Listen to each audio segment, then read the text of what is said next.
സ്വന്തം കാണികൾക്ക് മുന്നിൽ കളിക്കുന്നതിന്റെ ആനുകൂല്യം കേരള ബ്ലാസ്റ്റേഴ്സ് മുതലാക്കിയാൽ ഇത്തവണ വിജയം ആതിഥേയ ടീമിനൊപ്പം നിൽക്കുമെന്ന് ഇന്ത്യൻ ഫുട്ബോളിലെ കറുത്തമുത്ത് IM വിജയൻ പറയുന്നു. ആദ്യ ഫൈനലിലെ തോൽവിക്ക് സ്വന്തം കാണികൾക്ക് മുന്നിൽ ബ്ലാസ്റ്റേഴ്സ് പകരം വീട്ടുമെന്ന പ്രതീക്ഷയിലാണ് IM വിജയൻ. ഫസ്റ്റ് ഇയർ നമ്മൾ ടൈ ബ്രേക്കിൽ തോറ്റു.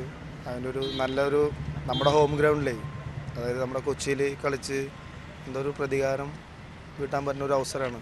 അതെന്തായാലും നമ്മുടെ പിള്ളേർ മിസ്യൂസ് ചെയ്യില്ല എന്ന് വിചാരിക്കണം. മിസ്യൂസ് ചെയ്യാൻ പാടില്ല, കാരണം ഇത്രയും ക്രൗഡിൻ്റെ മുന്നിൽ കളിക്കാൻ കിട്ടിയൊരു അവസരം ഒരിക്കലും പാഴാക്കാൻ പാടില്ല. മികച്ച ഫോമിലുള്ള ഇയാൻ ഹൂമിനെ ബ്ലാസ്റ്റേഴ്സ് ഭയക്കണം.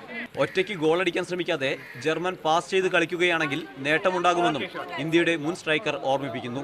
പ്രതിരോധത്തിലെ കരുത്ത് ഗുണം ചെയ്യുമെന്നാണ് പ്രതീക്ഷ. ജിങ്കണ്ണ ഔട്ട്സ്റ്റാൻഡിങ് പെർഫോമൻസ് ആണ് കഴിഞ്ഞ കളി കാഴ്ചവെച്ചത്. കാരണം അവൻ വൺ മാൻ ഷോ ആയിരുന്നു. അല്ലെങ്കിൽ നമ്മളെ കളി തോറ്റേണ്ട, കാരണം ഒരു ബോൾ ഉള്ളിൽ പോണ ബോളാണ് ഹെഡ് ചെയ്ത് സേവ് ചെയ്തത്. അതൊക്കെ നമ്മുടെ ഒരു നല്ല കാര്യത്താണ്. നമ്മുടെ ഡിഫൻസ് ഭയങ്കര സ്ട്രോങ് ആണ്. മൈതാനത്ത് കലാശപ്പോരാട്ടം കനക്കുമ്പോൾ ആവേശം പകർന്ന് ഇന്ത്യയുടെ ഈ മുൻതാരവും ഗാലറിയിലുണ്ടാകും. സനൂപ് ശശിധരൻ, മീഡിയ 1, കൊച്ചി.